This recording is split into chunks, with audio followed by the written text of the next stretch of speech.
Audio Jungle.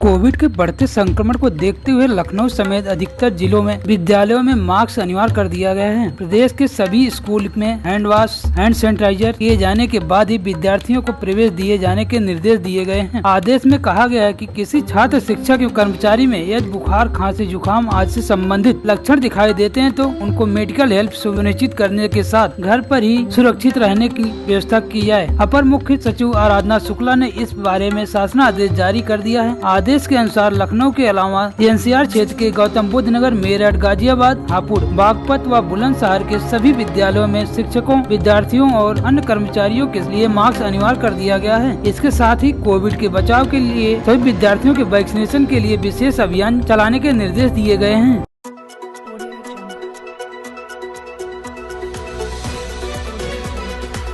Uttar Pradesh के basic शिक्षा मंत्री संदीप सिंह ने कहा कि प्रदेश में परिषदीय शिक्षकों को कैशलेस इलाज की सुविधा मुहैया कराया जाएगा। योगी सरकार के द्वारा कार्यकाल में 100 दिनों के प्राथमिकताओं में इस शामिल कर लिया गया है। बेसिक शिक्षा मंत्री ने ट्वीट के माध्यम से आज की जानकारी साझा की है। हालांकि प्रदेश सरकार ने 2 दिन पहले इस योजना को ऐलान कर दिया था। प्रदेश सरकार के इस ऐलान की प्राइमरी और जूनियर स्कूल में पढ़ा रहे 6.5 लाख शिक्षकों का कैशलेस शिक्षा की सुविधा मिल सकेगी। परिषदीय स्कूलों के साथ ही सरकारी प्राइमरी स्कूलों में पढ़ा रहे सहायक शिक्षकों के अलावा शिक्षा मित्रों को भी इसी सरकारी सुविधा का इंतजार है।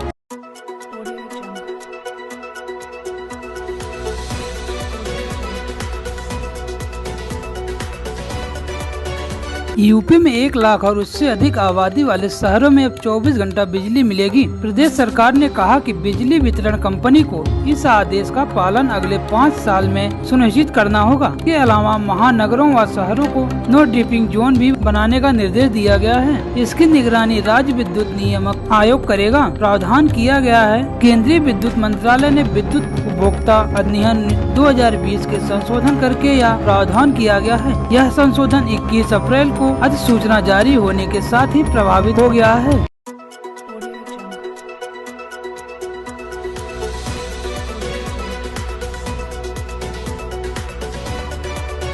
भारतीय जनता के परिषद सदस्य ने माध्यमिक शिक्षा बोर्ड पर भ्रष्टाचार के आरोप लगाए हैं। वित्त विहीन शिक्षकों के एक प्रतिनिधि मंडल के साथ परिषद सदस्य ने माध्यमिक शिक्षा बोर्ड पर भ्रष्टाचार के आरोप लगाए हैं। वित्त विहीन शिक्षकों के एक प्रतिनिधि मंडल के साथ परिषद सदस्य उमेश द्विवेदी ने मुख्यमंत्री योगी आदित्यनाथ से मुलाकात की है। कहा कि बोर्ड के अफसर भ्रष्टाचार और लापरवाही की वजह से प्रदेश की छवि को नुकसान पहुँचा रहे हैं। उन्होंने मुख्यमंत्री को एक ज्ञापन सौंपकर वित्त विहीन शिक्षकों के साथ भेदभाव भी आरोप लगाया है। उनका कहना है कि बोर्ड की प्रायोगिक परीक्षाओं में वृत्ति विहीन शिक्षकों को परीक्षक नहीं बनाया गया है। सपा ने इस बारे में छपी खबरों को लेकर योगी सरकार के खिलाफ भ्रष्टाचार का मुद्दा उठाया है।